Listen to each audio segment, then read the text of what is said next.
Chapter 63, Addictions. Priority concepts is addiction and coping. Eating disorders. Characterized by uncertain self-identification and grossly disturbed eating habits. Compulsive overeating. Compulsive overeating is binge-like overeating without purging.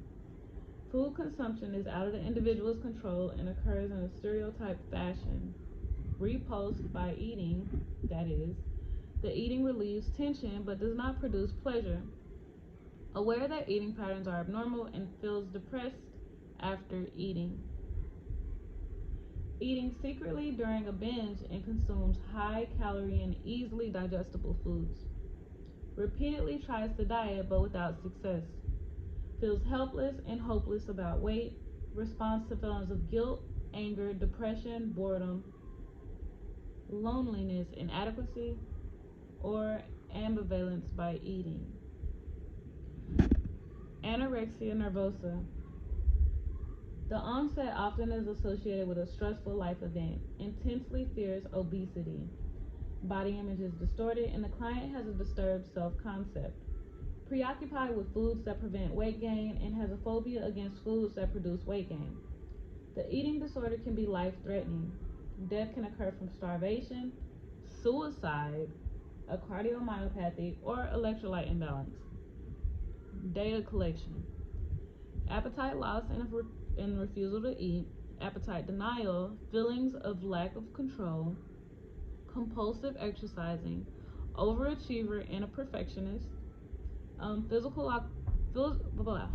alterations may occur and can include decreased temperature, pulse, and blood pressure, weight loss, GI disturbances such as constipation, teeth and gum deterioration, esophageal varices from induced vomiting, electrolyte imbalances, dry, scaly skin, presence of lunago on extremities, sleep disturbances, hormone deficiencies, amenorrhea for at least 3 consecutive menstrual periods, cyanosis and numbness of the extremities, and bone degeneration.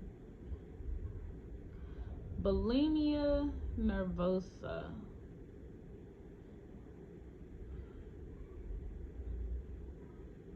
Bulimia nervosa indulges in eating binges followed by purging behaviors. Most clients remain within a normal weight range but feel that their lives are dominated by the eating-related conflict. Data collection include preoccupied with body shape and weight, consumption of high-calorie foods in secret, guilt about secretive eating, binge purge syndrome, attempts to lose weight through diets, vomiting, enemas, cathartics, and amphetamines or diuretics.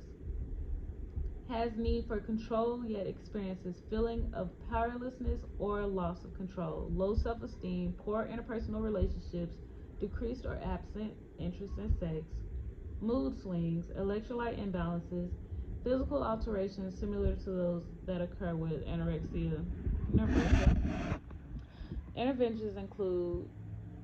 Interventions clients with an eating disorder. Interventions for the client with an eating disorder include assessing the nutritional status and severity of any medical problems. Establish a one-on-one therapeutic relationship with the client. The nurse needs to establish trust and recognize any client reluctance to establish a relationship. Establish a plan concerning the nutritional plan for the day. Assist with identifying precipitants to eating disorder. Encourage the client to express feelings about the eating behavior and about how he or she feels about his or her body. Be accepting and non-judgmental. Work on exploring self-concept and establishing identity. Implement behavior modification techniques. If in a healthcare facility, supervise during meal times and for a specified period after meals and monitor intake and output. Set a time limit for each meal and provide a pleasant, relaxed environment for eating. Monitor for signs of physical complications related to the eating disorder. Weigh daily at the same time using the same scale after the client voids. Weighing each day may decrease anxiety for some clients.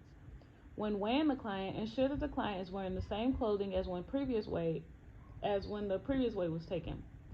Monitor and restore fluid and electrolyte balance. Monitor elimination patterns. Assess and limit the client's activity level. Encourage the client to participate in diversional activities. Assess suicide potential. Administer antidepressant medications if prescribed. Encourage psychotherapy. Refer the client to support groups.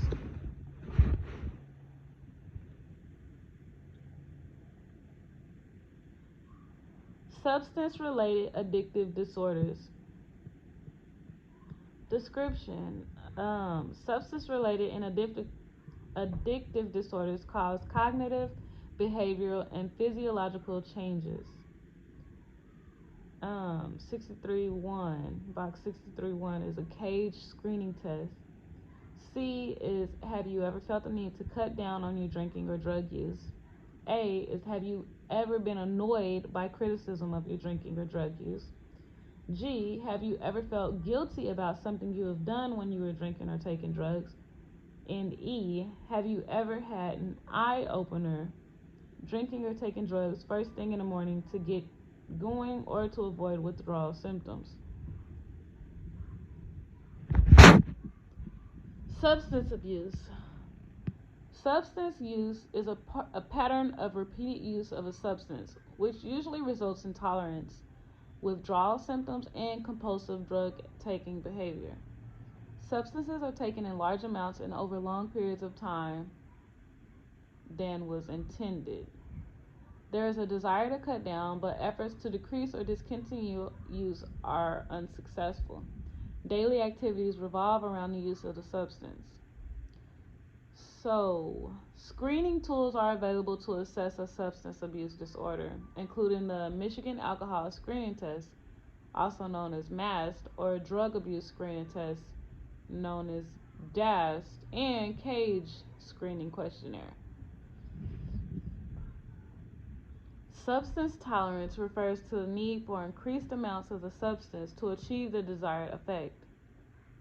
Substance abuse uses substances recurrent, significant harmful consequences related to the use of substances are experienced. Involvement with the legal system is common. The client may have legal issues to deal with and resolve. Substance withdrawal. Physiological and substance-specific cognitive symptoms occur. Substance withdrawal occurs when an individual experiences a decrease in blood levels of a substance on which the individual is physiologically dependent. Other factors to consider in the client with a substance-related disorder is rebellion and peer group pressure in adolescence may contribute to the onset of substance use. Substance use may become a coping mechanism for decreased physical and emotional pain. Depression may precede or occur as a result of an association with substance use. Grief and loss may be associated with substance use. Dysfunctional behaviors related to substance abuse. Preoccupation with obtaining and using substance. Strong, uncontrolled physical, mental, and emotional desire for a substance. Manipulation to avoid the consequences of behavior. Impulsiveness, anger, including physical and verbal abuse. Avoidance of relationships, sense of self-importance, and requiring special treatment. Denial, blaming everything but the substance use for his or her problems.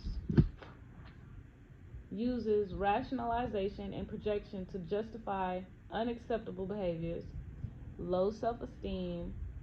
Depression, codependency issues. Codependency refers to the presence of coexisting behaviors present in a significant other, which serves to enable the addict or alcoholic to continue the irresponsible patterns of use without experiencing consequences. Examples of codependency: paying bills for which the addict or alcoholic is responsible, bailing the addict or alcoholic out of jail, and helping the addict or alcoholic call in sick to their employment agency. It is important to address codependency issues with the family to maximize the chance for recovery of the client with the addiction and the person with codependent behaviors. Alcohol abuse. Alcohol is a central nervous system depressant affecting all body tissues. Physical dependence is a biological need for alcohol to avoid physical withdrawal symptoms, whereas psychological dependence refers to cravings for the subjective effect of alcohol. Risk factors: biological predisposition, cultural, genetic, and familial predisposition may be a risk factor. Depressed and highly anxious characteristics, low self esteem, poor self control, and a history of rebelliousness, rebelliousness,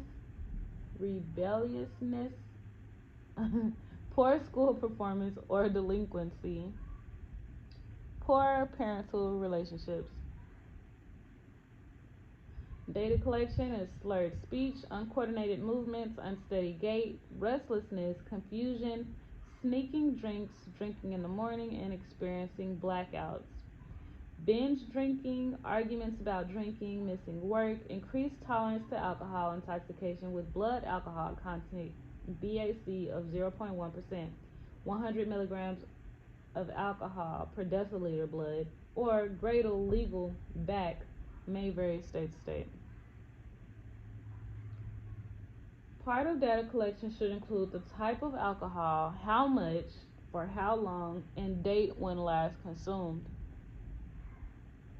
Psychological symptoms include depression, irritable, belligerent, and hostile, suspiciousness, rationalization, isolation, decrease in inhibitions, decrease in self-esteem, denial that a problem exists. Complications associated with chronic alcohol use include vitamin deficiencies, vitamin B deficiency causing peripheral neuropathies, thiamine deficiency causing Korsakoff syndrome, a form of amnesia, and that's about it. Vitamin B and thiamine. Alcohol-induced persistent amnesia disorder causing severe memory problems. Wernicke's encephalopathy, which is a degenerative condition of the brain causing confusion, ataxia, and abnormal eye movements. They may also have hepatitis or cirrhosis of the liver, esophagitis and gastritis, pancreatitis, anemia, immune system dysfunction, brain damage, peripheral neuropathy, and cardiac disorder. Alcohol withdrawal. Early signs develop within a few hours after cessation of alcohol intake. These signs peak after 48 hours and then disappear unless the withdrawal progresses to alcohol withdrawal delirium. At the onset of the withdrawal, box 63.2, follow agency protocol using specified withdrawal assessment scales as indicated by a unit or agency policy.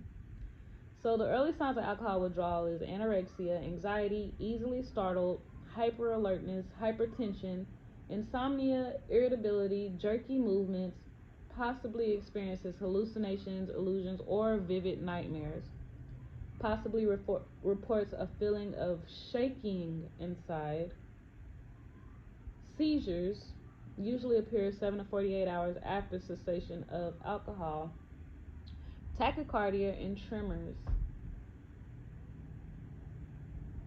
Benzodiazepines may be prescribed and will decrease the withdrawal symptoms because of cross tolerance. An intramuscular injection of vitamin B1, which is thiamine, followed by several days of oral administration, is usually prescribed to prevent Wernicke's encephalopathy. Encephalopathy. Boom, there you go. Withdrawal delirium. The state of delirium usually peaks 48 to 72 hours after cessation or reduction of intake, although can occur later, and lasts 2 to 3 days. Box 63.3.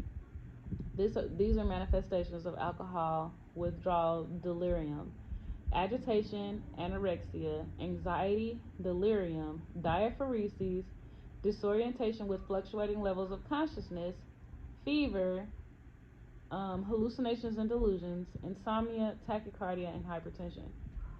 Withdrawal delirium is a medical emergency. Death can occur from myocardial infarction, fat emboli, peripheral vascular collapse, electrolyte imbalance, aspiration pneumonia, or suicide.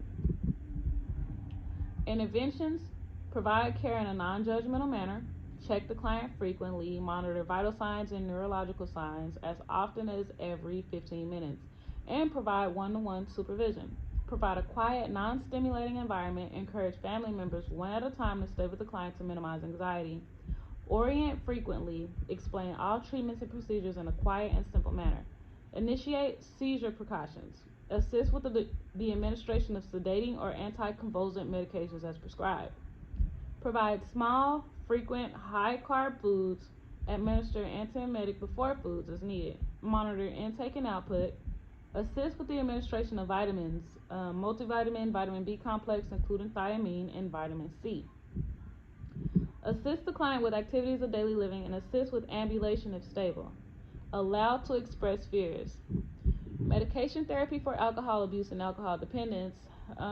Medication is prescribed only for those individuals who have stopped drinking. Naltrexone works by blocking the high feeling in the brain that people experience when they drink alcohol.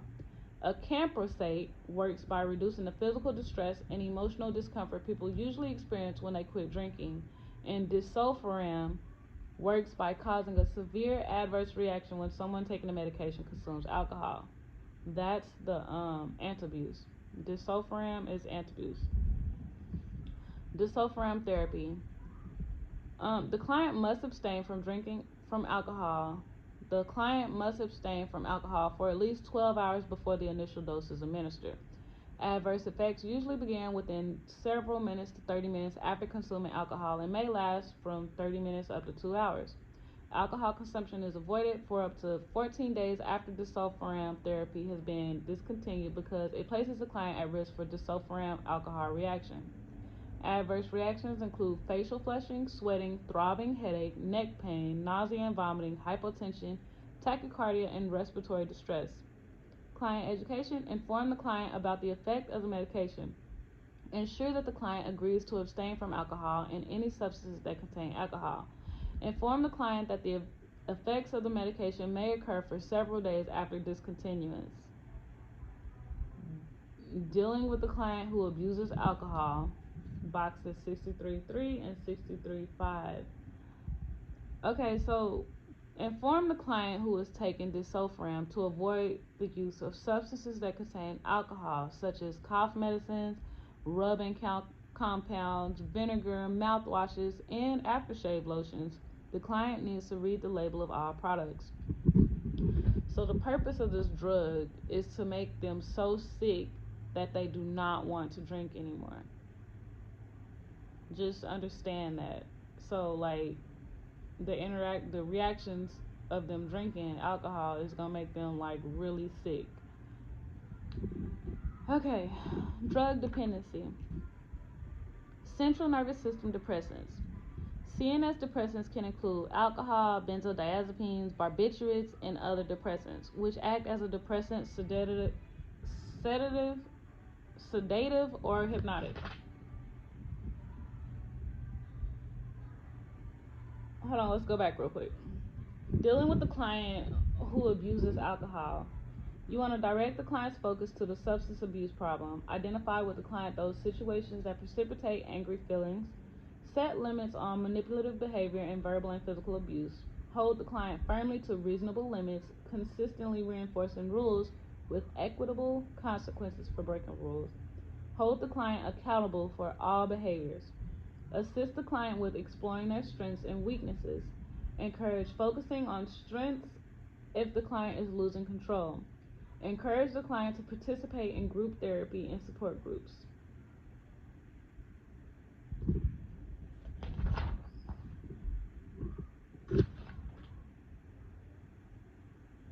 Therapies for substance abuse clients and their families include behavior therapy, aversion conditioning with disulfiram or another medication, hospitalization, psychotherapy, individual, group, or family, support groups such as Alcoholics Anonymous, Narcotics Anonymous, Pills Anonymous, Al-Anon, Alateen, or Narc-Anon for family members and friends of alcoholics and addicts, and adult children of alcoholics, transitional living programs like halfway houses.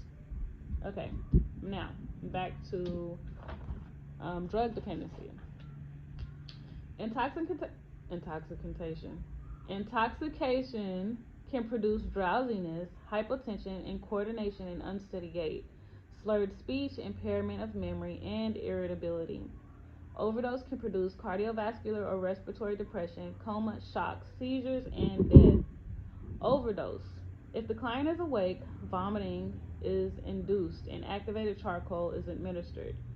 If the client is comatose, airway establishment and maintenance and gastric lavage with activated charcoal are the priorities. Seizure precautions are indicated. IV flumazenil may be used during a benzodiazepine overdose to reverse the effects. Withdrawal effects include nausea, vomiting, tachycardia, diaphoresis, irritability, tremors, insomnia, and seizures. Withdrawal must be treated with a carefully titrated similar drug. Abrupt withdrawal can lead to death. CNS stimulants. CNS stimulants can include amphetamines, cocaine, and crack, and other stimulants. Intoxication, box 63.3. The intoxication of CNS stimulants include dilated pupils, euphoria, hypertension, impaired judgment and social and occupational functioning, insomnia, nausea and vomiting, paranoia, delusions or hallucinations, potential for violence, and tachycardia.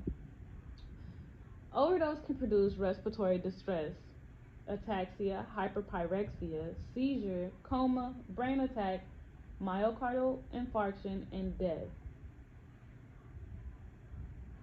Hyperpyrexia, I'm thinking an extreme headache,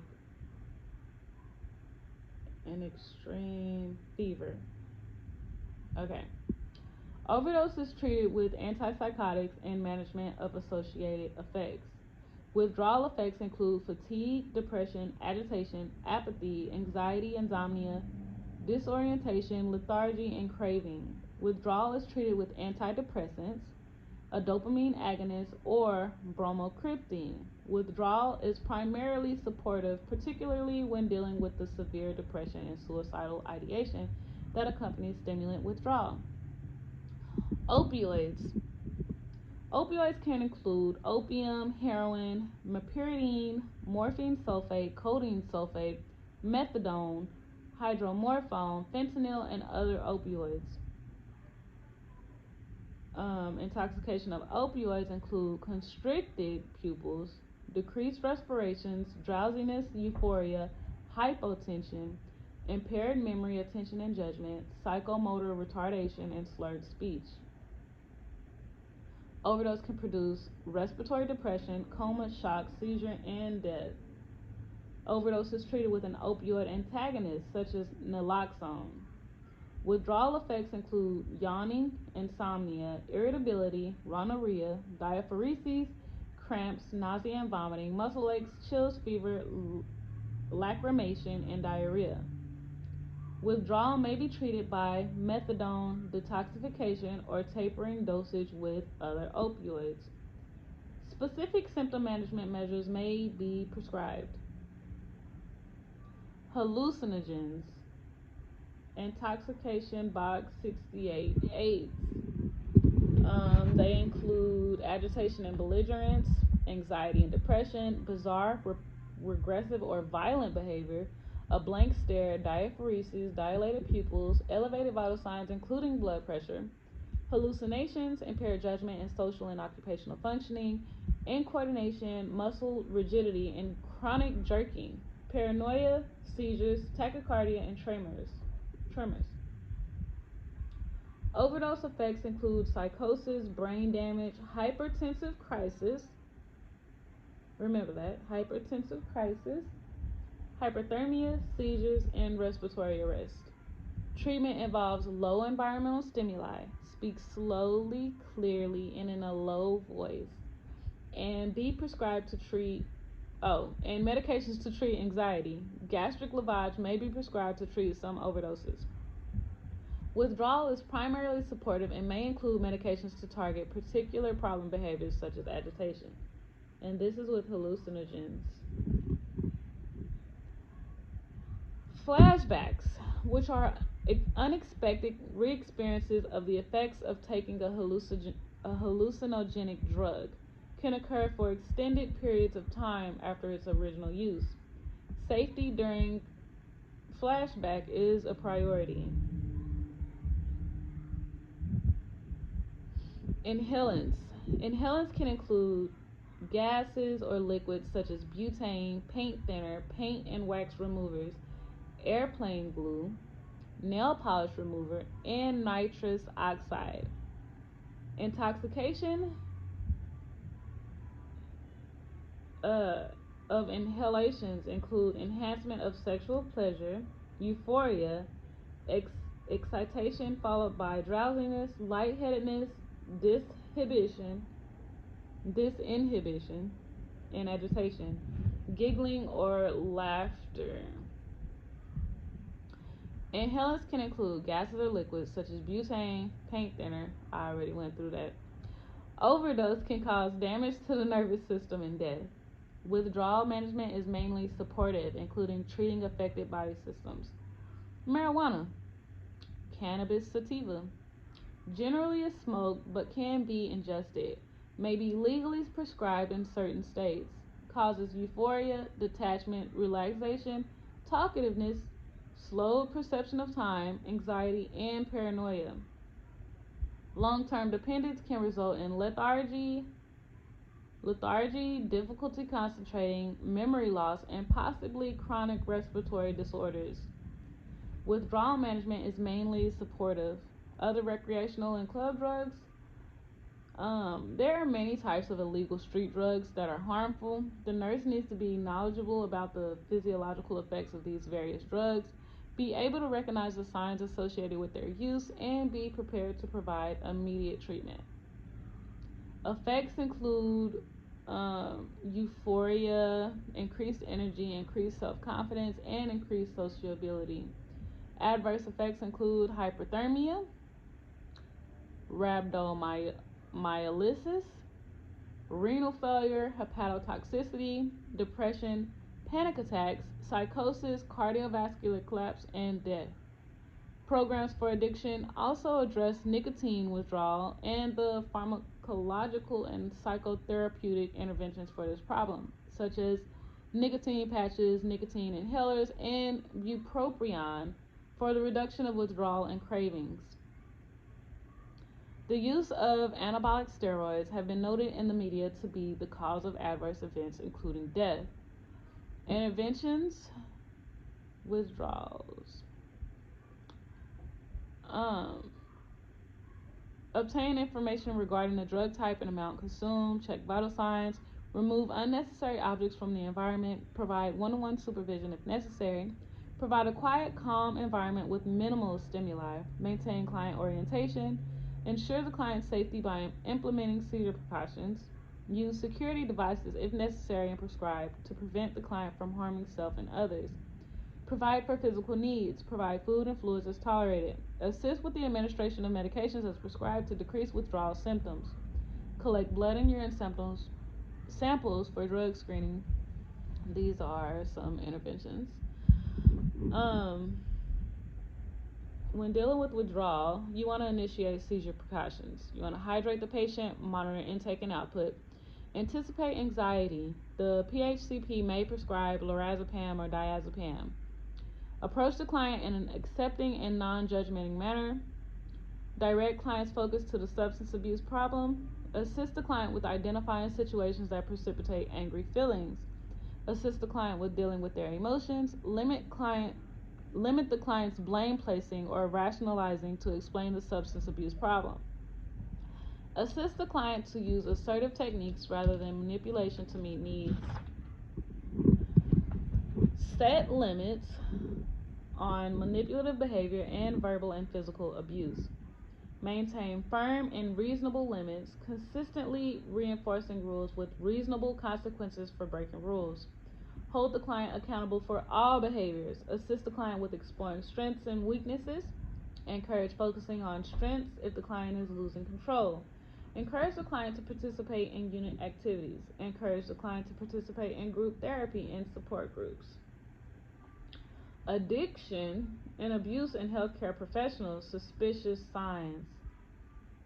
Frequently reporting that drugs have been wasted without being witnessed by another nurse. Administering maximum dosages of controlled substances when other nurses do not. A variance in usual pain relief in the absence of a change in dosage or frequency in their clients.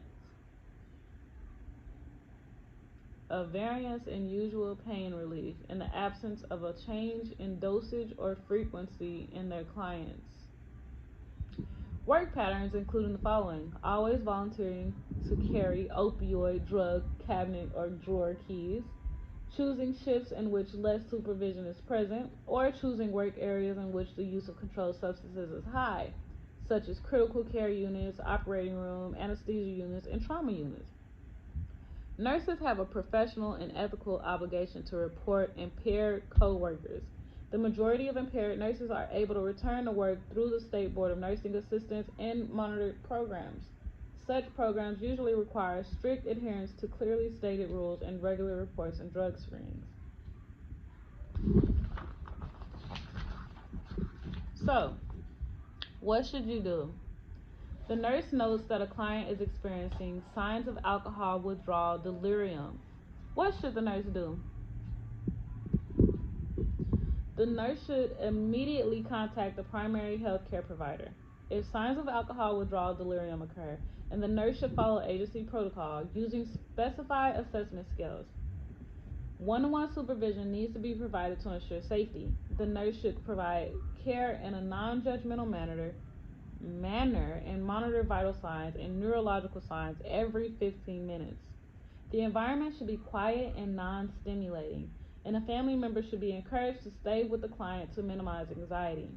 The nurse should orient the client frequently, explain all treatments and procedures in a quiet and simple manner, initiate seizure precautions, and administer sedating or anticonvulsant medication as prescribed. In addition, the nurse should provide small, frequent, high-carb foods and administer antiemetics before meals as needed. Practice questions is the next video.